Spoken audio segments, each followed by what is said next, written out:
had everything that could go wrong did go wrong. I bought this place and I started to renovate it. Someone broke in and poured the remnants of paint all over the floors, so I had to start again. Then, because it was my property, I thought I can manage it better than a professional, so I don't need a property manager. And so there was greed and ego involved. And so it didn't rent for 3 months because I was asking more than the market. And I remember saying to myself, this investing is ridiculous. Like, who would do this? And my wife, Christine, she just sat back and watched me. Welcome to Getting to the Heart of Business, brought to you by The Online Co, where we believe the best way to help small and medium businesses grow is by putting people first. I'm James Parnwell, and in this episode we sit down with Steve Waters from Right Property Group. He's a leading investment property expert who often pops up in the media to share his insights on the real estate market. He's an industry pioneer who has negotiated over 5,000 property deals worth more than $1 billion. And as you've just heard, the story of how he got started in property investment is a classic case of trial and error. My co-host today and marketing pro is Jess Galuso. G'day, Jess. Hey, James. Tell me, have you ever invested in property? I have. And how did it go? It was a case of a bit of strategy and a bit of luck. More luck than strategy or more strategy than luck? Look, I'd say it's probably, upon reflection, it would definitely be more luck than strategy. Right. So the first investment property that my husband and I bought, we purchased when we were fairly young. We had a bit of an idea about where we wanted to buy. That was based on what we could afford. Yeah. So we went, okay, let's try and find the best location within this particular suburb. It's got a lake view. This will be good. Turns out we found a pretty good location and it's doing fairly well for us. Well, that's good news. I guess Steve Waters' whole thing is that for everybody who's gotten lucky, there might be another 9 that have been unlucky. And he's all about strategy and making sure we get the right property at the right time, hence the name, Right Property Group. The surprising thing about Steve is that even though he's seen about $1 billion cross his desk, he doesn't lose sleep at night worrying about all those zeros. That's because he clearly knows his industry inside and out. He also knows more than a thing or two about running a successful business. Steve, welcome to the podcast. Mate, pleasure to be here. Now, you've been in business or self-employed pretty much your whole life, and you've even said you're probably unemployable. And I get that because I'm the same and I think, who would employ me or who would I want to work for? Because I have been even from a self-employed family, and so I think it's just wired in me from a DNA point of view. And whilst I might have had a month here or 6 months there working for someone else as a kid, right? If I look at myself today, I'd really struggle getting a job. I think a lot of self-employed people would really identify. Yeah. Well, I certainly do. Yeah. So you were raised in a business family. Yeah. So our business, or the family's business, we used to export beef and sheep around the world, and it's been doing it for many years. And that was my path. That's where I was going to go, was into the agricultural industry as well. But I met a girl, and who's now my wife, and this is where the business started, because she was doing something that we do today, and I just didn't want the early starts of agriculture and the what if. At the end of the day, the risk in agriculture. Well, and it's out of your hand because it's about the weather. Right. And you can't control that. Yeah. And so obviously there's commodity prices as well. It's a great lifestyle, but I'm just not sure that it was the lifestyle that I wanted for the rest of my life. So sitting at the dinner table as a kid, mum and dad are talking business. Yeah. You're immersed in a culture of trade and the agricultural business? Yeah, it was interesting, but I didn't get to sit at the dinner table a lot. I went to a boarding school from the age of 8 through till I finished. So it was school holidays, really. But it enabled me to eavesdrop, if you will. Yes. And just, maybe subconsciously just learn. It was never something that I sought out to say, well, I'm going to listen to every conversation that they have so I can learn.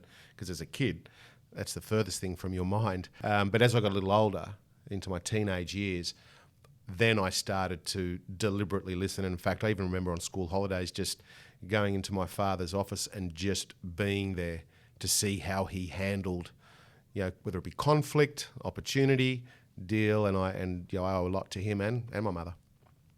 So you really kind of learn by immersion. You just kind of around people that think a certain way and act a certain way. Yeah, and not even just family, friends and their families. And it's certainly not the only way to do it. But for me, it was a way for me to achieve what I wanted to as a reward/effort. That was how I thought, and as time went on, I knew it wasn't the case. And what I meant by that was, well, if I'm self-employed, the harder I work, the more money I make. Okay. And as we all know, that's not exactly how it works. Not quite true, yes. It's hard and smart, and... Yeah, and that's a live and learn scenario. Yeah. You can read every book in the world. You can talk to everyone in the world, but until you've got skin in the game and hurt money, then everything is amplified. Your perception, your senses are heightened when it's your money. Yeah. On the table. You're lying in bed going, yeah, I could lose all that. Yeah. And for some people, it's not their bag. That's, some people just need to have the security of a Friday paycheck, and that's fine. Absolutely. And then for some people, they're different and they'll risk it. So you need a certain risk tolerance. Would you say you're a high risk person, a medium risk, a low risk? Where would you sit on the spectrum? It's a great question. I'm not high risk. That doesn't let me sleep at night. Yeah, and it's not worth it? It's not worth it. Because with high risk, you can have massive wins, but you could potentially have massive losses as well. Yeah, the downside. Yeah, and that's just not my personality. It's not my risk profile. I am, however, all about change and trying new things, but I'm also very quick to cut hard, cut early. Okay. If I identify that particular change is not going to work. And I don't mean different businesses, I mean changes within the business, as an example. But I think my tolerance for risk is quite low. In fact, it's very low. Has it got lower over the years? Yeah, absolutely. The older Mine you get, too.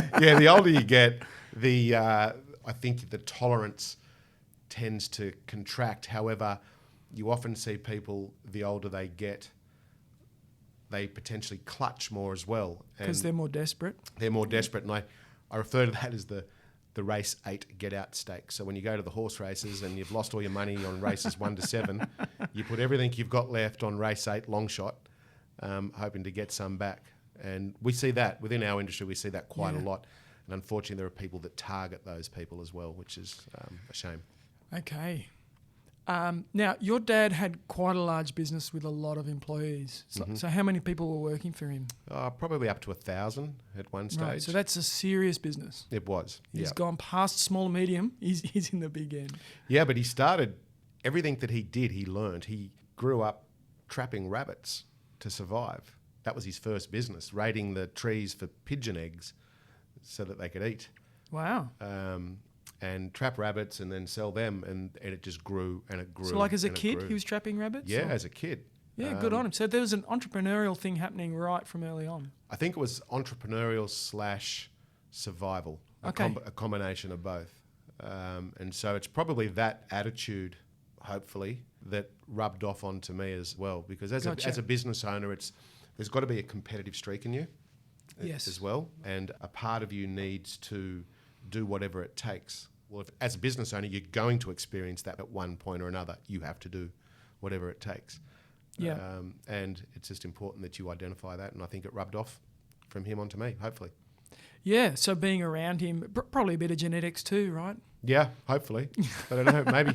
Maybe sometimes he'd disagree. I don't know. Yeah. So then you met your wife. Correct. And she's dabbling in property investment, or is she like deep in? She had already had a few properties. Okay. And because my family business was all about numbers, she showed me the numbers of what she was doing, and I couldn't make them fall over. Like no matter how negative I was. So you were attacking the numbers. Correct. Saying, I want to find the hole, and you couldn't find the hole. I was looking for a reason not to do it. Okay. To be honest with you. And I couldn't.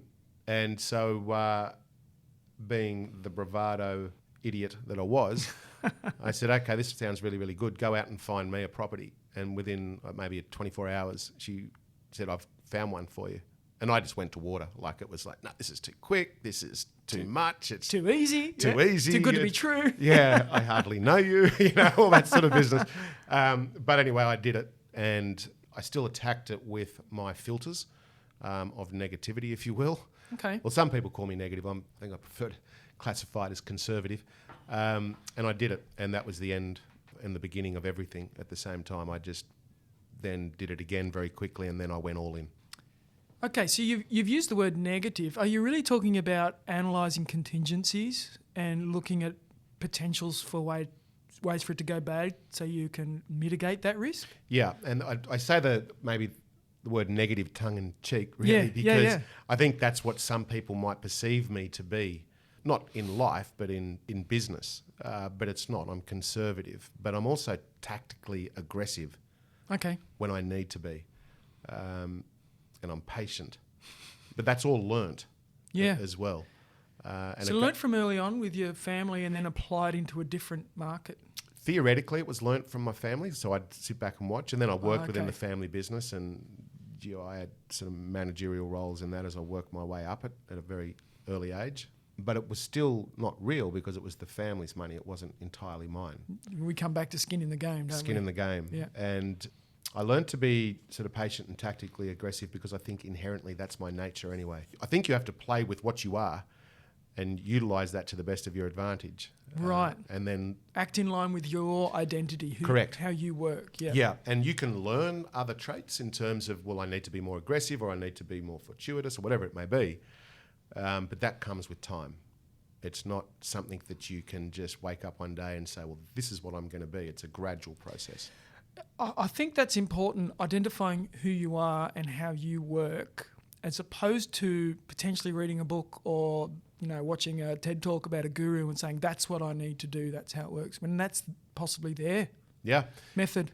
But I think they've got a place as well. Like you need to surround yourself with, whether it be narrative or people that are on the positive side of life, and rather than saying that's impossible, that's impossible, that's impossible. Gotcha.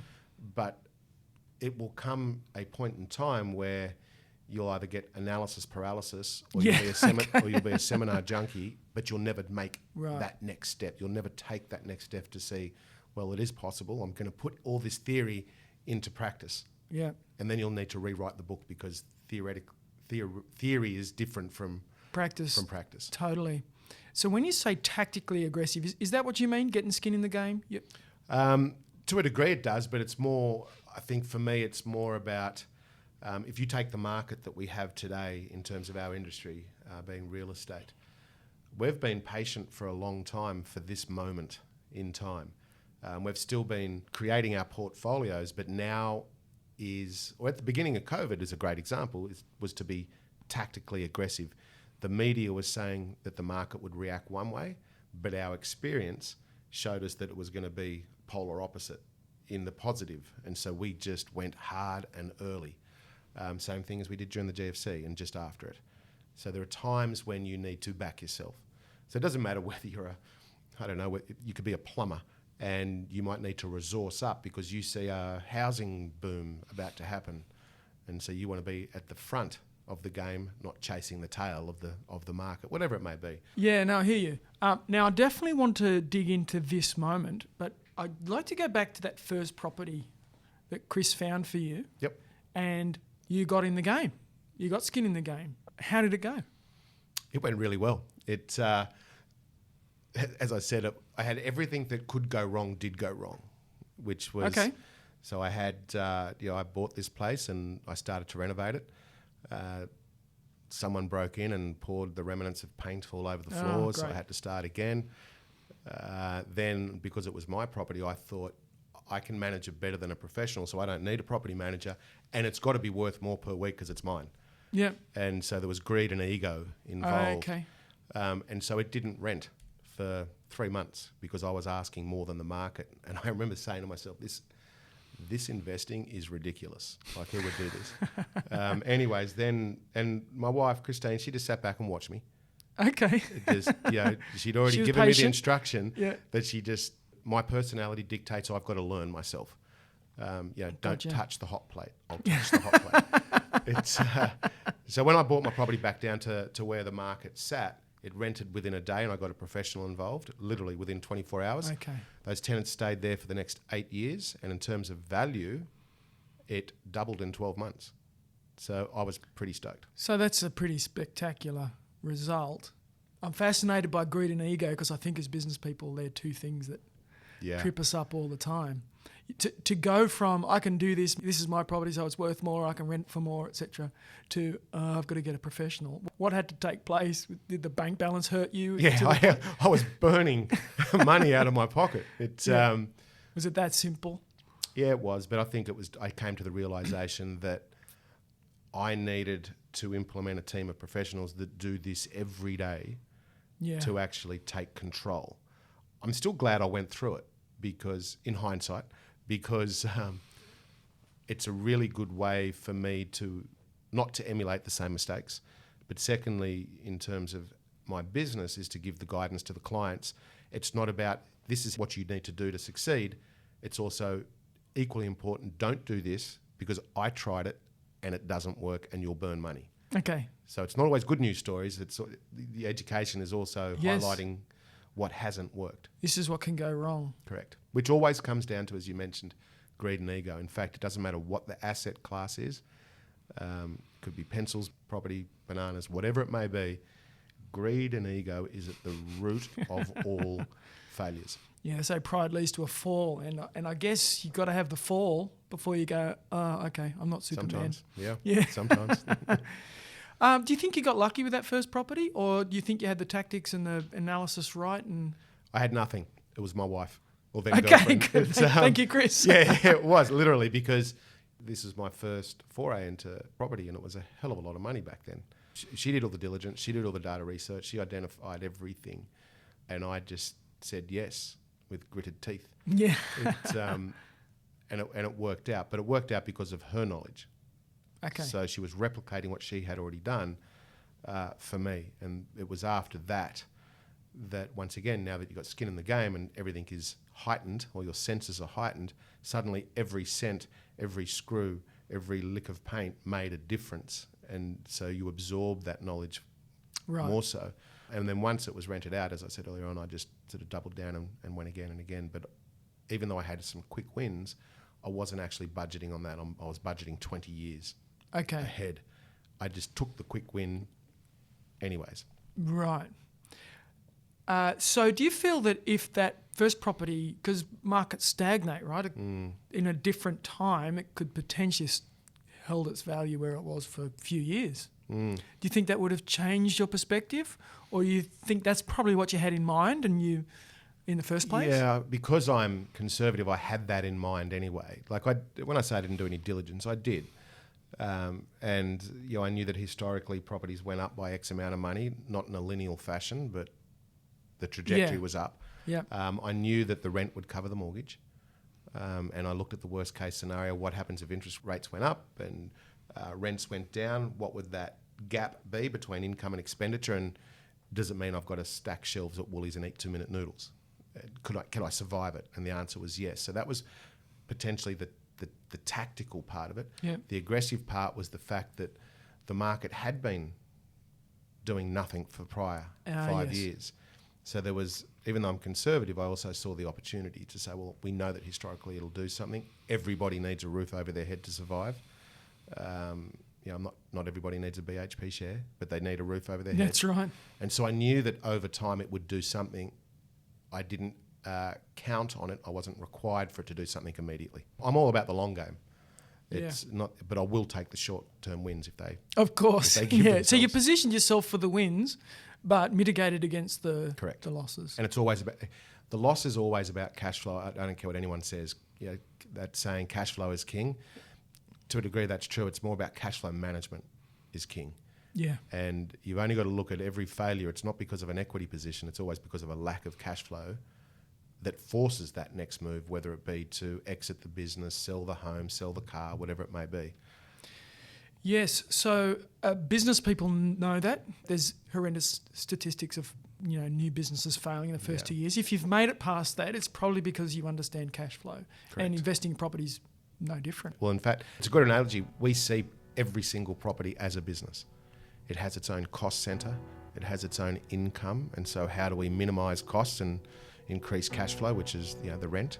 Yep. So we isolate those components, therefore treating every single property as its own unique little business. I talk to business owners every day about their marketing, and the consistent feedback is that they feel lost in the digital marketing world. Usually, they've got someone to have a go at some SEO, Google Ads or social media, but they often don't know what work is even being done, and they can't see any results. This is where our team and I can help with our digital marketing playbook. Over the past 10 years, we've designed a process to help you achieve your business goals by speaking to the right people at the right time with the right message. We analyse your competitors, create the unique voice you should use in the marketplace, map out your customer's path to purchase, and then create expert search, social media and nurture strategies to attract the right people to your business. This is all underpinned by our belief that the best digital marketing puts people first. If you need help to get your marketing on the straight and narrow, why not drop us a line at theonlineco.net. You can have a quick chat to one of our team to see how we can best support you in growing your business. So then the GFC comes along, and I'm really interested in your insights into the GFC and COVID-19 pandemic. Yeah, well, the GFC was probably always going to happen because it was a stage where, and we refer to it as giggle money, the world was living large, beyond its means. To get credit was literally how much do you want? Sign here, press hard, third copy's yours, there's your money. And that has no sustainability.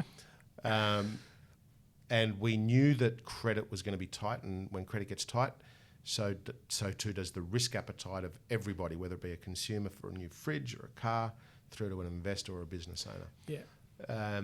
And so we battened down the hatches for a very small moment of time. In other words, we looked after our cash flow, made sure our leases were in place. Then as the GFC unwound, we saw that there was value that we could not walk past in terms of all asset values, no matter what the asset was across the world, dropped during the GFC.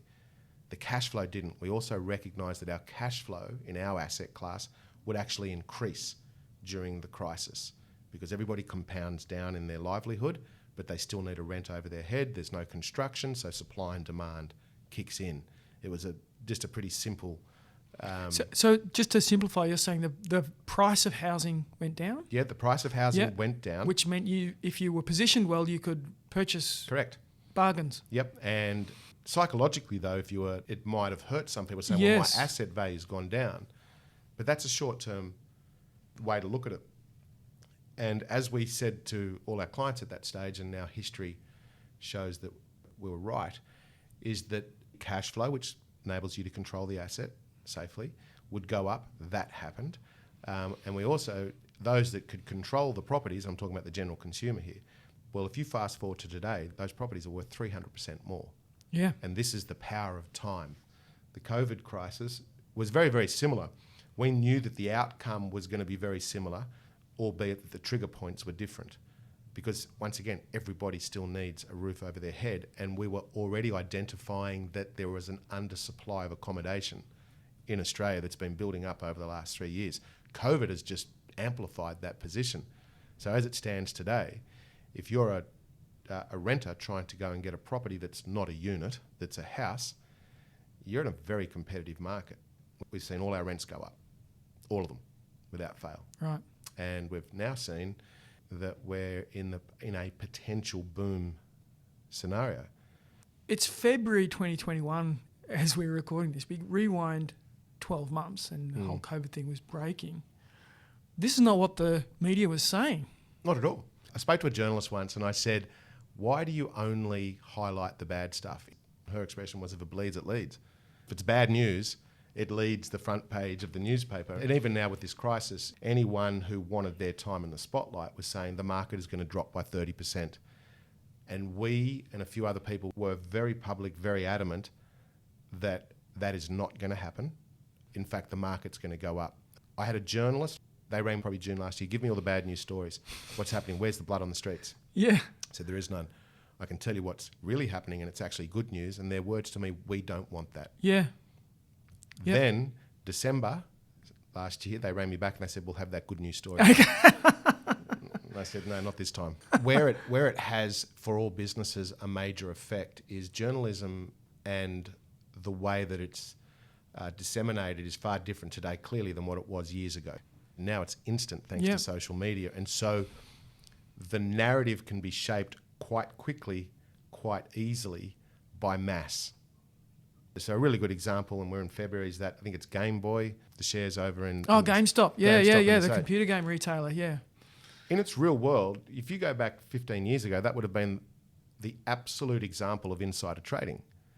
It's just that now that it's all over social media and collectively, the collaboration to influence stock is okay. And the same is within business today. If you've got smart marketing, you've got the right platforms, whether it be the different social media platforms and what have you, then you're in with a real chance. That's one of the positives of social media and instant information. So it's a great medium, but it can be dangerous. All right, so in terms of business growth, essentially, if I'm hearing you correctly, you're saying have a good product or service, do what you say you're going to do, be solid and do a good job, then use marketing to expand that message to people and your business will grow. And it can be as easy as that, but they all need to play well with each other within your own ecosystem. So whether it be social marketing, whether it be doing a good job, good product, et cetera, you need all those components. Consistency. Correct. So you can be the best at your trade, your skill, whatever it may be, but unless everybody knows about you or someone else knows about you, it's irrelevant. Yeah. So it's not a matter of people do business with people they know. They have to know you before they do business. Yeah. So you need to get your name out there. Now, Wright Property Group offers 3 main services. Tell me about buyer's advocacy. It's an industry where, if we compare it to the United States, probably 80% of all transactions are done with the help of a buyer's advocate. And quite simply, a buyer's advocate is the exact opposite of a real estate agent. So a buyer's advocate acts for the buyer. So they find the property within that scope. They negotiate the best fees and charges. Now, whether that be with their ability to be able to negotiate, because they do it every day, whether it be from the relationships they've formed with certain agents, whether it be identifying new areas. So when I started, there was probably only 6 of us in Australia at that point. But we took it a step further. So rather than being a buyer's advocate, we quickly realised through my own experience that there was something missing in the back end. Because when you buy property, there's a million moving parts. Yeah. So we created an ecosystem where, because we only deal with really investors, it's numbers driven then for us and for them. So we create investment portfolios spread over the nation. So we have our buyer's advocate, we're property investment strategists as well, or advisors. So we can put together strategies and plans for the future. And then we have a ongoing consultancy piece to us, because it's not just about buying the property, it's how you control it afterwards. Yeah. And so there's that 3-team approach. We're a fee for service. And it has to be that model because they're acting in your interest as the buyer. So if it's a percentage-based scenario, it kind of defeats the purpose, because then they should be paying more, so they earn more. Yeah. Now, there are some people out there that do that. It's not me. I'm fee for service, and that's what it is. We like to have reviews as often as we can during the year, because people's circumstances change, their plans, their goals, the market.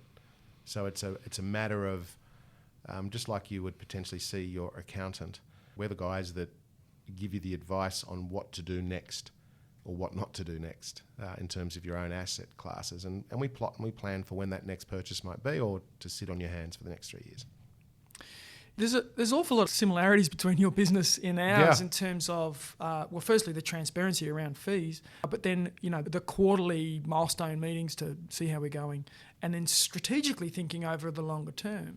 The other similarity between our industry is that we both have sharks in the industry. God, yeah. I'm sure you get emails from SEO people every day. I do, and we do SEO, believe it or not. And there's certainly a reputation around in the real estate industry of, sort of the sleazy end of things. And you guys are approaching that, doing something quite different to the rest of the market. And that's the point of difference, so it makes you stand out. I mean, there are others now that our industry is becoming quite well known, and so there are a lot of people starting up, and I like that. I love competition. Competition is good for the consumer, and it keeps you sharp as an employer or a business person. But you are right.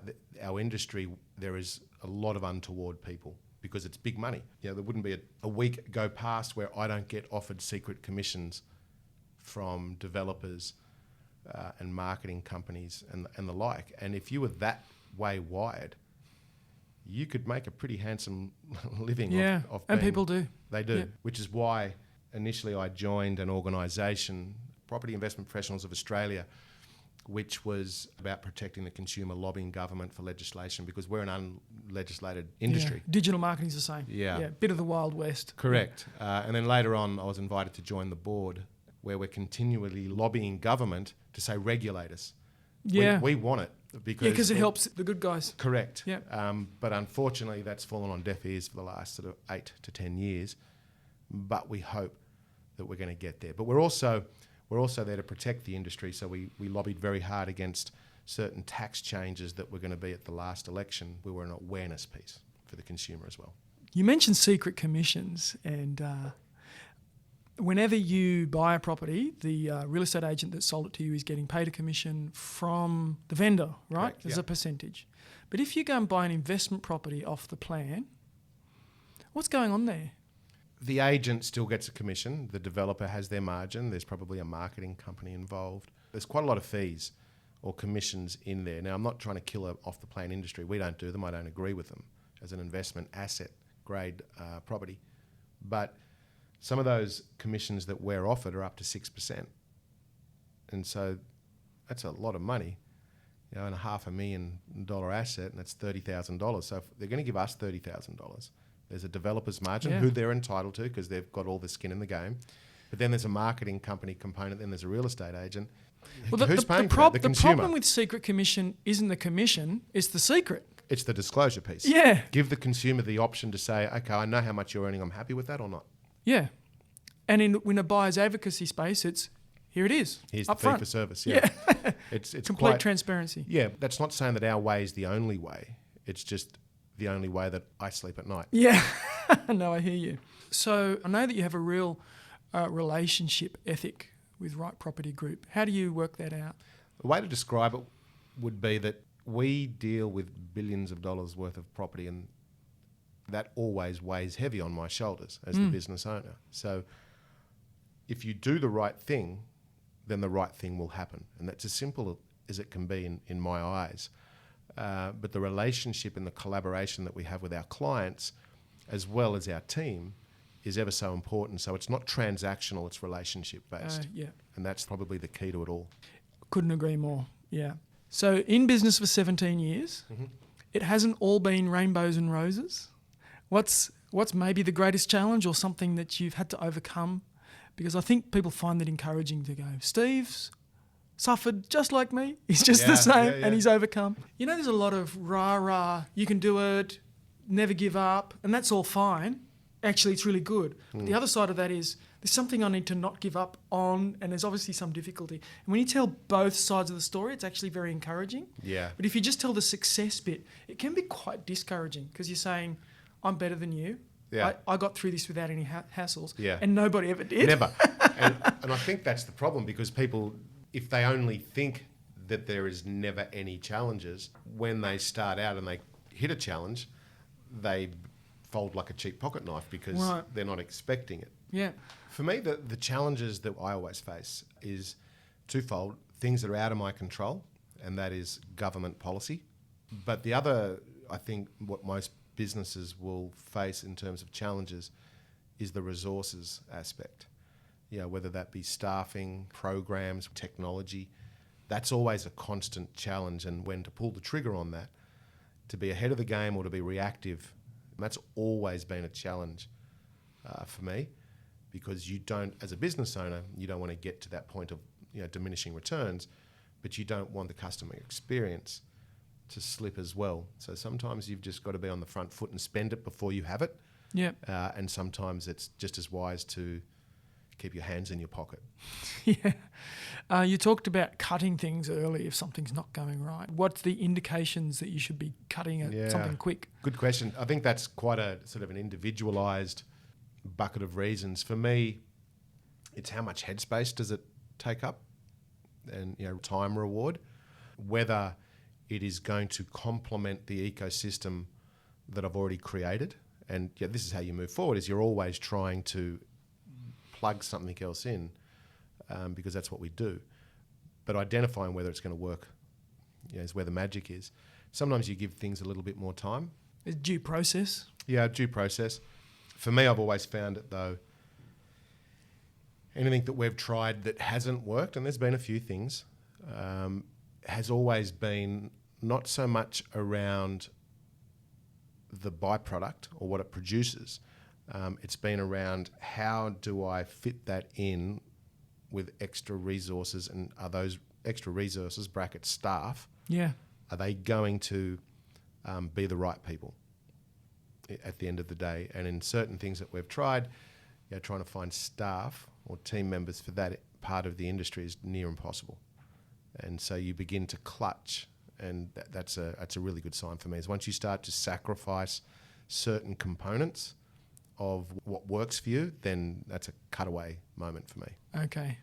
The new thing is costing the main thing. Correct. Probably get rid of the new thing. Yeah, and it's not even costing, not even from a monetary point of view, from a headspace point of view. It's causing stress or... Yeah, not so much stress, but consumption of your mind.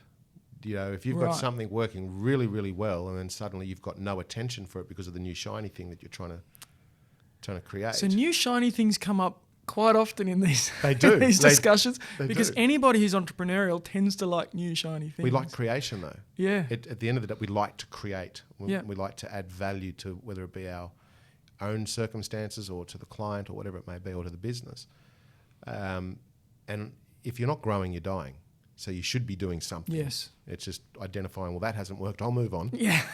And hopefully you don't suffer too much. Yeah, and I think as entrepreneurs we often have a vision and we see it working and it's awesome, and then you've kind of got to die to that idea at some point. Yeah. If it hasn't worked. Because not everything works, and that's okay. That's 100%, and that's okay. Yeah. That's right. And be that person that's tried something sort of all in, as opposed to sitting on the sidelines, shoulda, woulda, coulda. Yeah. And then having a chip on your shoulder that everybody else has done okay and you haven't because you didn't have a go. You didn't have a go. Yeah, that was probably a bit harsh, but that's how I see it. Well, I think that's a good piece of advice to finish with, Steve. Have a go, get in, get some skin in the game. Thank you for your wisdom and advice and for sharing your story. It was awesome. Thanks for coming along. That was Steve Waters, and you can find out more about what he does at rightpropertygroup.com.au. Steve also has a podcast. It's called Investing Insights. So James, tell me, how would you market a professional services business? Yeah, so Steve's business is a highly complex service. So what he's talking about and what he does is complicated. And buying property is the most expensive purchase there is. So it's the most expensive commodity in the entire economy. So when you mix high complexity and high value, what's really important is to get a lot of trust. Now, when we talked to Karen in episode 5 from Courage on Kitchen, her business is actually the exact opposite. It's not very complex. It's lavash. People understand what it is and they know how to use it, and it's not very expensive. You buy it in a Woolworths or a Coles. In that case, you want to get a lot of people to know a little bit about your business. But with Steve, it's the exact opposite. You want a few people to know a lot about you because they need to know quite a lot about you before they're going to trust you. Yeah. And that's where content marketing comes in. Definitely. So he's got a podcast. You can listen to him and his business partner talking, and you get an understanding of what they do, and you can decide whether you like what it is they do or not. And then they do some other things on their social media, like they use a lot of video. They do. Now, you're the social media expert. Tell us about video. Yeah, well, look, as you said, so they sit on that quadrant where it's highly complex. So, like, people understand property. Well, we all live in a home, but we don't necessarily understand investing in property. Yeah. And that's where video is really, really powerful, or can be really powerful. So Steve and his business partner, they'll do Facebook Lives. And they do videos explaining insights into the real estate industry, which for somebody who's looking at investing and is looking at possibly investing in Right Property Group, that gives them a lot of information and allows them time to build up the trust. So you can see their face, you can hear the conversation, you understand their strategy, you kind of get to know them, and then you can opt in. That's right. You get to know them without having to even meet them. Yeah. And then you've already got a level of understanding about what it is they do and who they are. And for a business owner to do that, it requires some discipline because you have to take the time to sit down and have that conversation. It's not hard. What is hard is finding the time to step out of your business to give marketing a little bit of time to breathe. You've got to get a bit organised with it. Yeah. In this case, given the business that they're in, I think it's clearly worth putting the time aside, because giving that people that education is really what's going to help convert prospects into customers. That's right.